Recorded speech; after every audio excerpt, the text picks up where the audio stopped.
Dad, kung ikaw ang papipiliin, kasi ang gulo-gulo na ng Pilipinas eh. Si Duterte o si BBM para umayos yung Pilipinas? Wala eh. Bakit naman?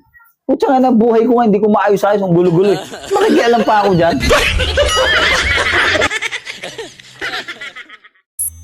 Nakabahan ako sa mga kisses.